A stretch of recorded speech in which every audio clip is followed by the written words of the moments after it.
реагенты. Здесь тоже. Вот она, сокровищница Назрановской районной больницы. На аптечном складе хранятся все лекарственные препараты, которыми лечат пациентов с коронавирусом. Здесь развернут самый главный ковидный госпиталь. Число стационарных больных более 100 человек. В некоторых помещениях очень холодно, где-то чуть теплее, потому что холодовая цепь строго соблюдается. Есть все, что необходимо для лечения больных. Это такие группы препаратов, как иммунобиологические препараты, противовирусные препараты, антикоагулянты, антиагреганты, антибактериальные препараты. Вот такие препараты мы закупаем. Они сейчас у нас в наличии есть, все эти препараты. При первых методических рекомендациях Минздрава страны по борьбе с короной использовались противомалярийные препараты. Сейчас по версии 13.1 применяются иммунобиологические и антикоагулянты. На сегодняшний день проблем у больницы с нехваткой препаратов нет, заявляют врачи. Сложности с поставками бывают редко и, как правило, во время пика заболеваемости. Еще один минус. Препараты, стоимость которых до пандемии составляла 300 рублей, подорожали до 3-4 тысяч. Сколько лекарств в среднем уходит на одного больного? Так сразу не скажешь, отмечают врачи, так как болезнь протекает у каждого по-разному, и количество того или иного препарата зависит от процента заражения. Решением консилиума определяется, какой препарат назначить пациенту.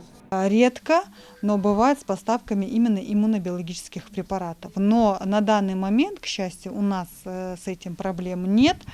У нас в наличии есть такие препараты, как Актемра, Артлегия, Илсира. Если у пациента развился цитокиновый шторм, то эти препараты очень нужны и важны в процессе лечения. Запасы имеются для всех учреждений, заявляет министр здравоохранения Ингушетии. Противоковидными лекарственными препаратами на месяца 3-4 обеспечены амбулатории, а в ковидных госпиталях запасов точно хватит на 2 месяца. Каждая больница приобретает лекарства самостоятельно через ФОМС. Помимо этого, для стационаров в этом месяце была федеральная поставка. Их уже распределили. Также для лечения амбулаторных пациентов выделено 7 миллионов рублей.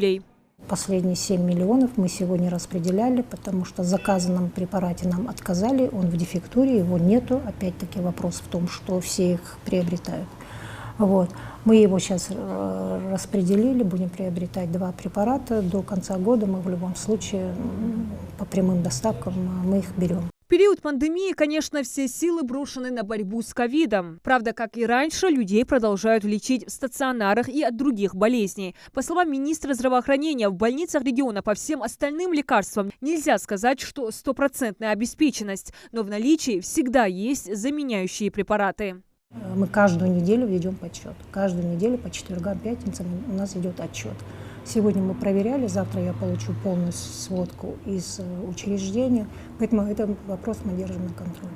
Однако самым проблемным в плане обеспеченности медикаментами остается самое главное медучреждение республики – Ингушская республиканская клиническая больница. Рукият Ташхоева пояснила, что эта нехватка связана со счетами ИРКБ, которые полгода были заблокированы. Поэтому больница не могла приобретать лекарственные препараты. Сейчас они разблокированы, они приобретают также препараты. Из федерального фонда выделенные препараты мы доставляем в первую очередь, пытаемся этой больнице помочь, потому что мы понимаем, им сложнее всех. Главой Ингушетии дано поручение в период праздничных дней в медучреждениях не допустить нехватку лекарств и риска дефицита. По словам министра здравоохранения, к новогодним выходным аптечные склады региона готовы и снабжены, а в НРБ до января нового года намерены получить еще дополнительную поставку медикаментов. Заявки уже отправлены. Также сообщают, что нет пока никаких проблем и с запасом кислорода.